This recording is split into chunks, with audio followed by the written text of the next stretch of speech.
Hey guys, welcome back to John's Outdoors. Today we've had a little break, been a little busy, but we're getting into that. Well, down south, you guys are getting into that pre-spawn, maybe even the spawn going on. Up north here, we're just getting close to the pre-spawn. And I want to talk about some lures and techniques that can catch you the big ones this spring. Okay, so let's get started. The first one I want to talk about, in no certain order, would be a big swim bait. This could be, for guys down south, you might be using a 8-inch, even a 10-inch mag draft. Guys up north, maybe a 6-inch mag draft, Megabass mag draft. Or, and I have them, but today I got the Berkley Call Shad 6-inch. Okay. The reason you want to use something like that is because during the pre-spawn, these bass are going to be looking to feed up because they're not going to eat during the spawn. So bigger offerings have bigger drawing power, and you're more likely to catch a fish of a lifetime versus if you use a little swim bait like a 4-inch Keitech or something. I have used the Berkley Call Shads just recently. They're pretty nice. They got a nice tail action, and the head shake, body roll, looks great in the water. The particular day I was using them, we had a storm front coming in. I lost my wind. That's another key, guys, when you're using big swim baits, glide baits, which is the next thing. I didn't bring any of my glide baits down, but again, guys down south with the bigger fish, bigger glide bait, guys up north, if you know there's bigger fish, use a bigger glide bait. If not, you can use a smaller glide bait. But I also have the Berkley Nessie. Now this is a soft plastic glide bait.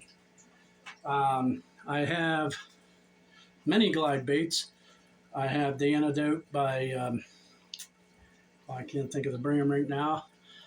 And I also use a lot of the S-Wavers. They're the hard glide baits. Again, same thing. Don't expect a million bites, but when you get a bite, it should be a big one. It's going to be, 3, 4, 5, 6, 10 pound for you guys down south, maybe even bigger. The key, though, as always, is wind with those. You don't want the fish to really get a good look at your bait. Again, too, with the glide baits, you're going to want to use it in clearer water because it's a visual thing. You want them to see it from a distance and draw them into it. I have a video on how to use glide baits. You can check that out on the channel if you're not sure or you want to learn more about glide baits. Moving on, some of my favorite all-time springtime catching lures is the Minimax Chatterbait.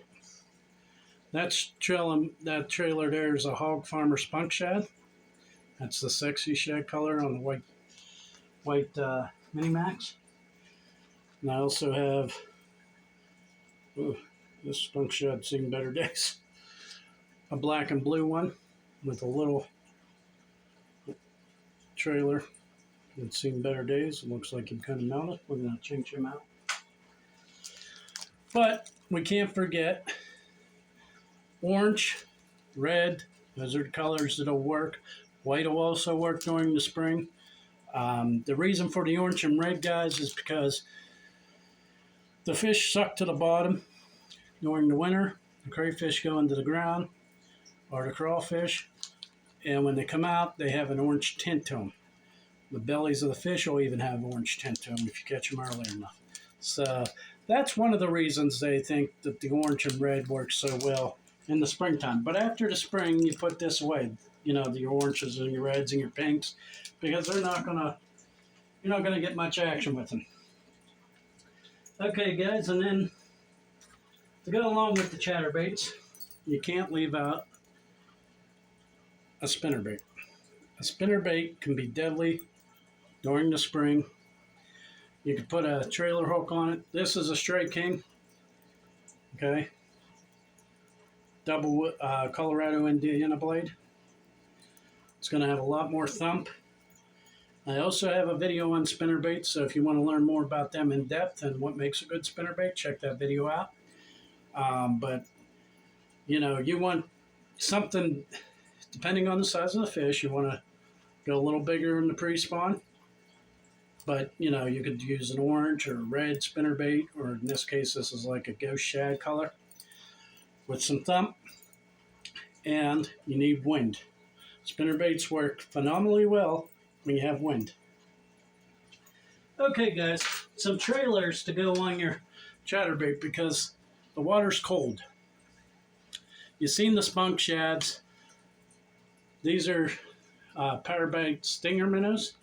Gary Yamamoto has the Zenko, I think it's called the Zenko, bladed jig trailer.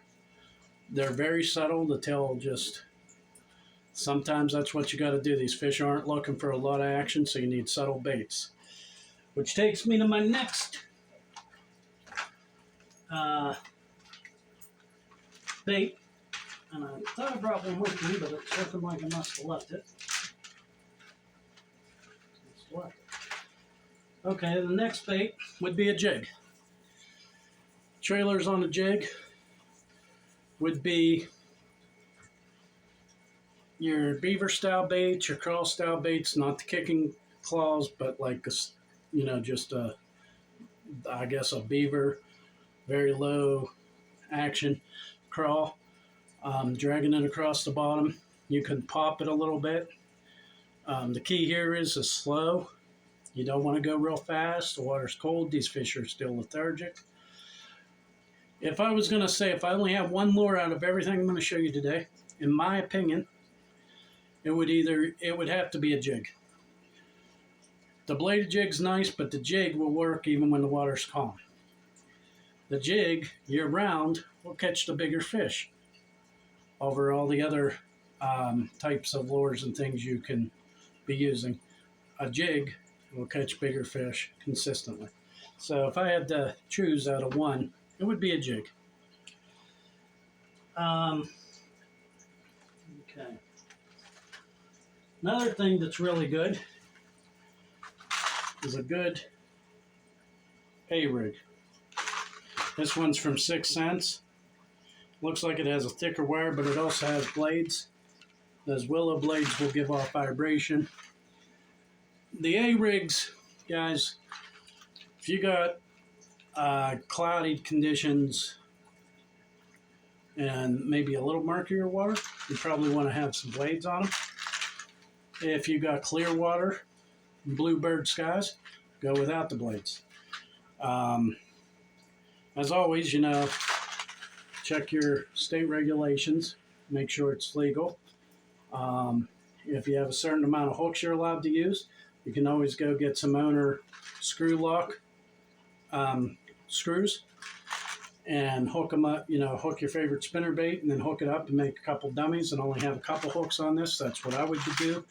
I'll probably run 3 dummies to 3 hooks because you don't want to, you know, you can catch multiple fish on an A-rig, but you don't want to be reaching in with all these hooks while these fish are flopping around and potentially get yourself hooked.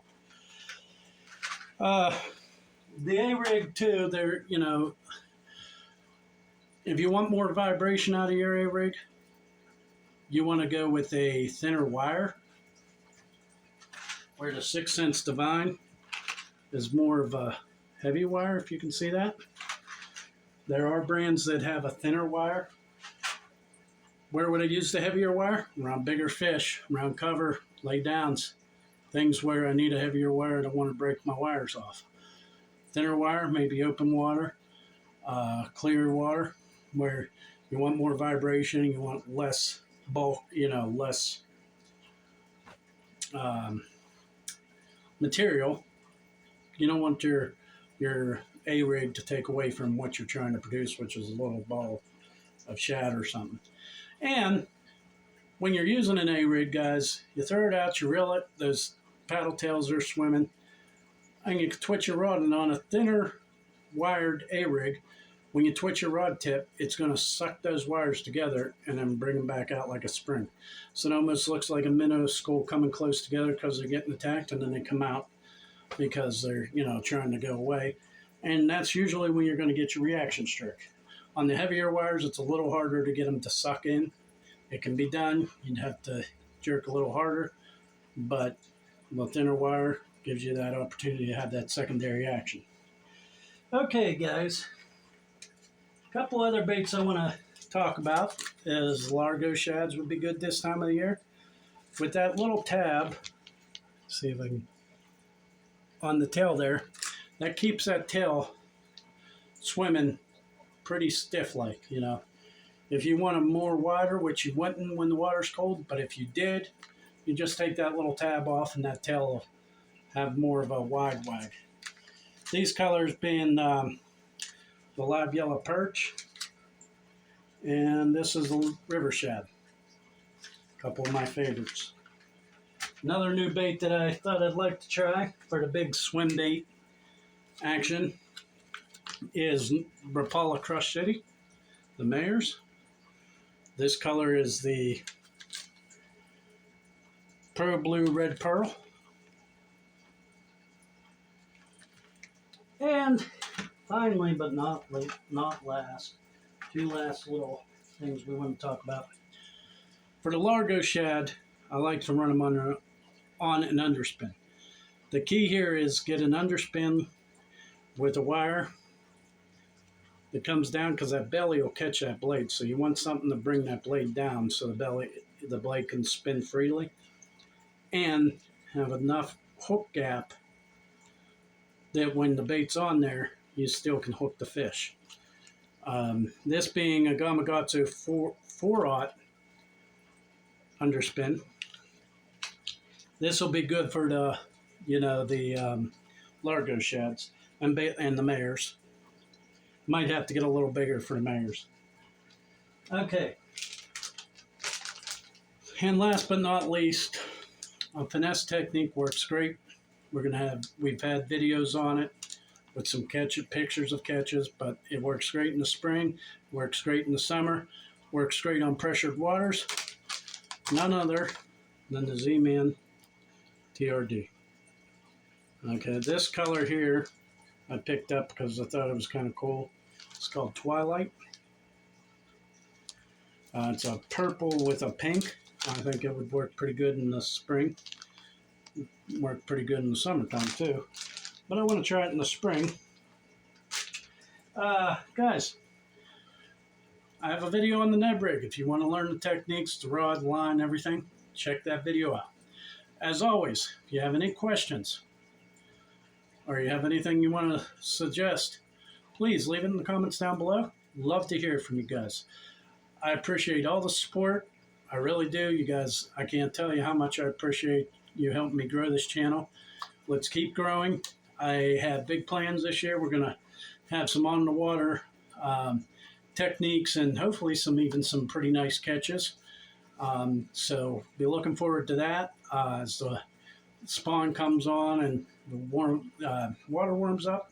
I'm going to get more fishing videos out there with different techniques, whether it be underspins, the A-rig, the jig, the Ned rig, the glide bait, even wake baits. We're going to do a little bit of it all and, you know, share it with you guys. So, like I said, if you have any comments, questions, please leave them down below. Love to hear from you.